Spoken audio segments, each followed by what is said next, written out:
Hola, ¿qué tal? ¿Cómo están? Soy Dr. Maita, una vez más, haciéndole una nueva entrega. Tengo en mis manos un libro interesantísimo, Dr. John Mason, donde habla de la persona realista jamás logra algo importante. Estuve en ese sentido hurgando, investigando lo pertinente al tema y descubrí que, por ejemplo, Honoré de Balzac, el autor de la comedia humana, rico francés, dice que el realismo se basa en el afán por la verdad. Por ejemplo, en el caso del marxismo, leninismo, indica que el comunismo como tal o el marxismo nacen de un realismo que fue vencido por la utopía de sus voceros. Es decir, entre el dicho y el hecho les quedó un gran abismo y por lo tanto se cayó la teoría y la filosofía del realismo en ese sentido. Así que las escrituras sagradas presentan un estado de fe contra toda razón, contra toda lógica, contra todo humanismo. Alguien dijo en una oportunidad, una cosa es simple, ser realista es tener miedo en un 90%.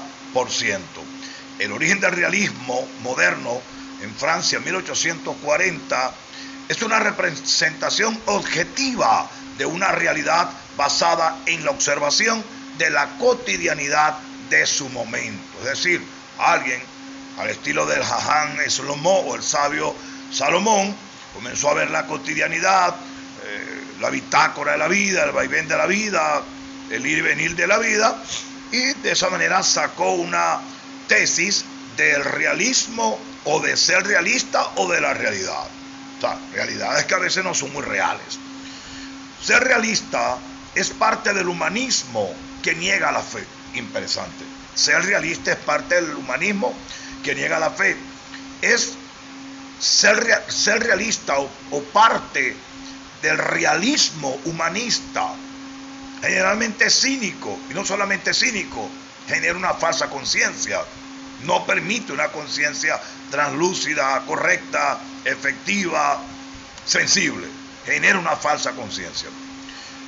Hay muchos autores del realismo humano: Erasmo de Rotterdam, Carl Roger, Leonardo Bruni, Abraham Maslow, Giovanni Piccodella, Petrarca. Por ejemplo, Petrarca fue llamado el padre del humanismo, movimiento cultural italiano del siglo XV, XVI, y él coloca al hombre en el centro del universo, le rinde culto a la antigüedad clásica y de paso valora la lengua de los romances, al tiempo que se funde en el afán por conocer y por fomentar la separación entre la razón y entre la fe. Interesante punto. La razón y la fe. De por sí, la fe, no solamente la fe vitajón, sin contar con la fides, con la pistis, o con la fides básicamente, sino más aún todavía la fe muná, que es la fe obediente para hechos inmediatos.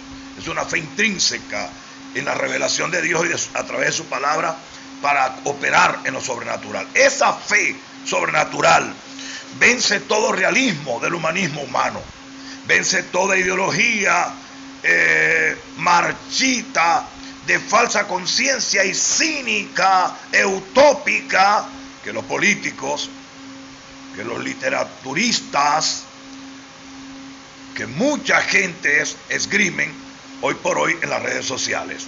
Interesante. Ahora bien, la vida es demasiado corta para tener pensamientos complejos.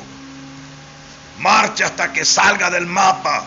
La mayoría de la gente puede hacer mucho más de lo que cree que puede hacer, pero por lo general hace menos. Interesante, muy interesante. Es decir, ser realista cuando necesitas romper marcas, cuando necesitas alcanzar metas, cuando necesitas superarte, cuando necesitas salir de abajo, implica, sin lugar a dudas, que tienes que marchar hasta salir del mapa, como dice el pastor Joel Bott.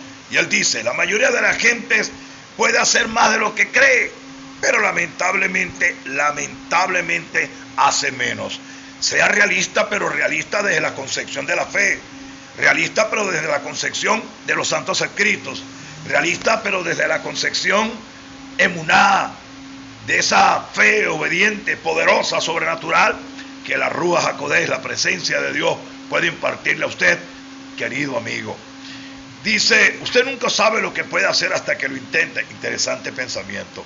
Dice Charles Schwab, todo es posible. Nunca uses la palabra nunca. Cuando un hombre le pone límite a lo que hará, se pone límite a lo que puede ser y hacer, a donde puede llegar, a las metas que puede alcanzar y trascender en el espacio y en el tiempo. Interesante. Me gusta lo que dice el doctor J.